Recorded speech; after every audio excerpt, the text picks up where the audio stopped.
নমস্কার সুধী ভক্ত ও দর্শক মণ্ডলী, করুণাময়ী মা শারদা ইউটিউব চ্যানেলে সকলকে স্বাগত জানাই। আজ 1 মে 2024 রামকৃষ্ণ মিশনের 128তম প্রতিষ্ঠা দিবস। আজ আমরা জানব কোন উদ্দেশ্য নিয়ে স্বামীজি রামকৃষ্ণ মিশন প্রতিষ্ঠা করেন। ভারতীয় জাতির প্রাণে নব প্রেরণার জোয়ার এনে জাতি ধর্ম নির্বিশেষে ঈশ্বর জ্ঞানে মানব সেবার আদর্শ স্থাপনের জন্যই রামকৃষ্ণ মঠ ও মিশন। ধর্ম, সেবা ও শিক্ষা এই তিনটি মূল কর্মসূচি নিয়ে রামকৃষ্ণ মিশনের যাত্রা শুরু। 1897 সালের 1 মে রামকৃষ্ণ মিশন প্রতিষ্ঠিত হয়। প্রতিষ্ঠা করেন স্বামী বিবেকানন্দ। রামকৃষ্ণদেবের দেহত্যাগের পর কলকাতায় বলরাম বসুর বাসভবনে আয়োজিত রামকৃষ্ণদেবের ভক্তদের এক অধিবেশনে স্বামীজি রামকৃষ্ণ মিশন অ্যাসোসিয়েশন গঠনের প্রস্তাব রাখেন। মিশন গঠনের প্রস্তাব ও নিয়মাবলীর খসড়া স্বামীজি নিজের হাতে তৈরি করেন। আনুষ্ঠানিকভাবে মিশনের নথিভুক্ত হয় 1909 সালের 4 মে ব্রিটিশ সরকারের দপ্তরে। এরপর 1909 সালে আইনি স্বীকৃতি পায় রামকৃষ্ণ মঠ। 19বিংশ শতাব্দী থেকে বিংশ শতাব্দীর প্রথম দিক পর্যন্ত সমাজ কল্যাণমূলক কার্যক্রমে ব্যাপকভাবে অংশগ্রহণ করেছিলেন রামকৃষ্ণ মঠ ও মিশন। মানব সেবার মাহাত্ম্য ঘোষণা, শিক্ষার্থীর অন্ন বস্ত্র ও বাসস্থানের ব্যবস্থা ও হিন্দু ধর্ম প্রচার ছিল রামকৃষ্ণ মিশনের মূল কাজ। অন্যদিকে বেলুড় মঠ হল রামকৃষ্ণ পরমহংসদেবের প্রধান শিষ্য স্বামী বিবেকানন্দ কর্তৃক প্রতিষ্ঠিত রামকৃষ্ণ মঠ ও মিশনের প্রধান কার্যালয়।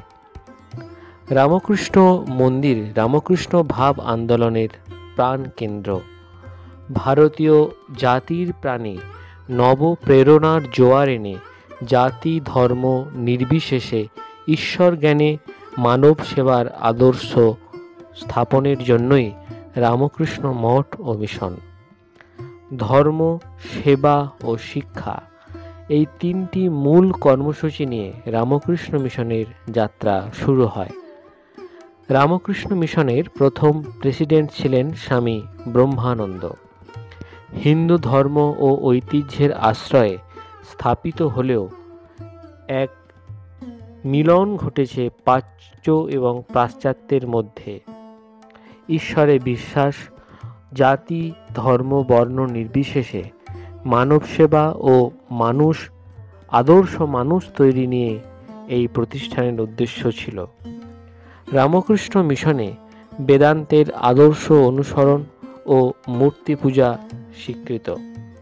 মিশনের উল্লেখযোগ্য বৈশিষ্ট্যগুলি হল: কোনো স্বতন্ত্র ধর্মীয় মতবাদ গড়ে তোলেনি এই প্রতিষ্ঠান মঠ ব্যবস্থার মাধ্যমে সর্বধর্ম সমন্বয়ের আদর্শে বিশ্বাসী।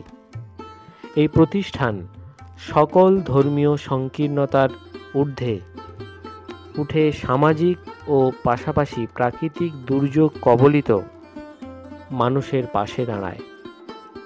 ত্রাণকার্য, গ্রামোন্নয়ন, আদিবাসী কল্যাণ, বুনিয়াদি ও উচ্চশিক্ষা এবং সংস্কৃতির প্রসারে গুরুত্বপূর্ণ ভূমিকা গ্রহণ করে। এই প্রতিষ্ঠানের কোনো গোষ্ঠীর মধ্যে সীমাবদ্ধ নয়, সকল গোষ্ঠীর ঊর্ধ্বে এই প্রতিষ্ঠান। মানব জাতির সেবায় নিয়োজিত রয়েছে রামকৃষ্ণ মিশন।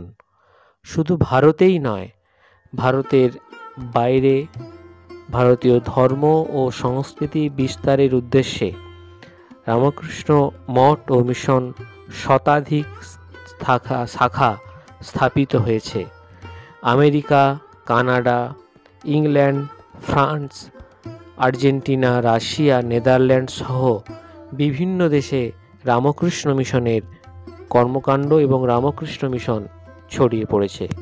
মানব কল্যাণে রামকৃষ্ণ মিশনের ভূমিকা বর্তমান দিনে অনস্বীকার্য। ভগবান শ্রী রামকৃষ্ণ দেবের অশেষ কৃপা এবং করুণায় স্বামী বিবেকানন্দের ঐকান্তিক প্রচেষ্টায় প্রতিষ্ঠিত রামকৃষ্ণ মিশনের কর্মকাণ্ড চলতে থাকবে।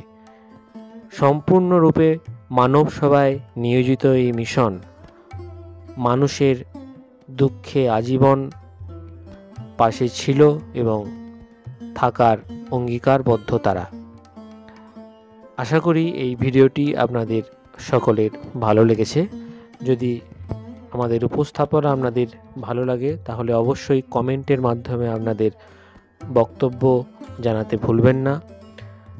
রামকৃষ্ণ মঠ ও মিশন সংক্রান্ত এইরকমই নানান ধরনের ভিডিও পেতে অবশ্যই করুণাময়ী মা সারদা ইউটিউব চ্যানেলটি সাবস্ক্রাইব করে বেল আইকনটি প্রেস করবেন।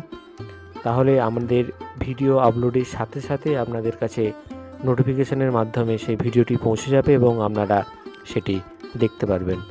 সবাই খুব ভালো থাকবেন ও সুস্থ থাকবেন, ঠাকুর মা ও স্বামীজির কাছে এই প্রার্থনা জানিয়ে আজকের ভিডিওটি শেষ করলাম।